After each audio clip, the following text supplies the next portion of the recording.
Yang berikutnya, saya tertarik mengenai guru P3K ini, Ibu Nunu. Saya harus tiap hari menyampaikan. Yang diterima sudah banyak, dapat SK, gaji dan lain. Ini masalah seragam, Bu. Kenapa seragam harus dibedakan? Itu seolah-olah kayaknya ada bedanya antara ASN dengan P3K. Ini berdampak terhadap masalah psikologis. Tolong diskusikan dengan Menpan RB. Kenapa harus dibedakan? Ya, saya khawatir kalau saat ini kan Pak Jokowi bajunya putih hitam, P3K putih hitam kan? Nanti kalau Pak Prabowo bajunya diganti pula nanti. Ini bahaya. Jadi sebaiknya disamakan saja. Tolong Ibu Nunu nanti itu perjuangkan.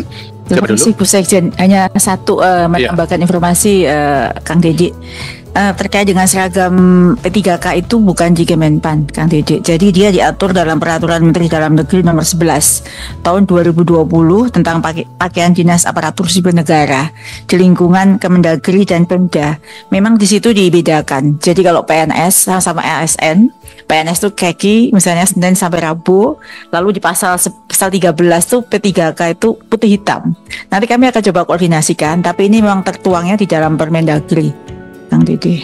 Ya, baik. Kalau bisa itu tolong disampaikan karena jomplang sekali warnanya. Yeah. Kalau dari kaki ke muka masih nggak terlalu jauh. Ya, tapi kalau putih hitam itu kayak magang. Iya. Yeah. Kayak siswa magang. Yeah. Baik, silakan. Nanti kami komunikasikan Pak, karena sempat juga waktu itu Pak Sekjen waktu itu sempat bahas supaya seragam guru itu jangan terlihat terlalu kaku, begitu beliau menyampaikan. Jadi mungkin juga bahkan tidak hanya P3K tetapi juga semua ASN. Kalau saya malah mengusulkan bukan seragam guru, siswa tidak usah pakai seragam khusus. Itu bisnisnya jadi bisnis kain aja itu. Ya, sekarang ini yang banyak masukan ini adalah uang seragam nih. Siswa harus bayar uang seragam, tapi nggak apa itu nanti isu lain Bu ya. Iya Pak. Dari pakaian kami itu disamakan karena adanya ada perbedaan antara PNS P3K. Kalau kita P3K itu kan putih hitam dari Senin sampai Rabu. Nah, anak-anak saya bertanya kadang kalau saya jadi pembina upacara, dia bilang, "Bu, kenapa ibu lain bajunya daripada yang sudah senior kan, yang sudah tua-tua?" Apa yang saya jawab? Ibu tidak bisa membeli baju kaki kuning kaki ya. Nah, jadi ibu pakai putih hitam. Nah, setidaknya anak-anak itu sudah berpikir, loh kok beda-beda guru ini. Ya, sedangkan kita selalu bercerita jangan ada bully di sekolah, bullying ya. Nah, tapi ternyata gurunya yang dibully. Selanjutnya kami minta juga jenjang karir. Jangan kami P3K itu mentok di golongan 9. Kami alhamdulillah gajinya itu sudah lumayan. Cuma jangan sampai karir kita itu Pak tidak bisa ke S2. Sedangkan sudah banyak teman-teman juga sudah S2. Selanjutnya dihapuskan kontrak yang 5 tahun itu Pak. Kami otomatis langsung saja diperpanjang sampai pensiun. Karena apa? Setiap di kontrak itu pasti ada sesuatu di situ. Lanjut lagi Pak, melebur supaya tidak panjang lebar, leburlah PNS dengan P3K itu menjadi ASN. Jadi tidak ada namanya dui fungsi.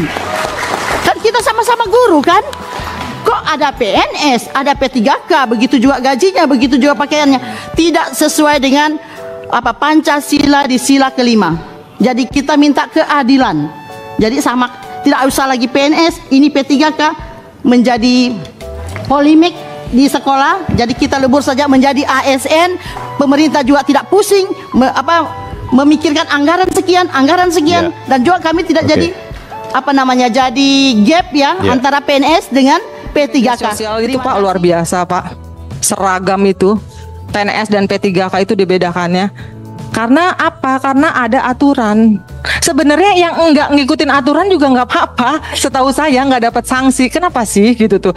Atau satu sekolahan muridnya melihat pada satu upacara ternyata ada guru yang seragamnya berbeda. Nah itu jadi pertanyaan juga. Jadi ini kok masih begini terus gitu? Karena apa? Karena RPP ASN-nya belum keluar mungkin ya Bapak Ibu ya. Bapak Ibu ini yang terakhir.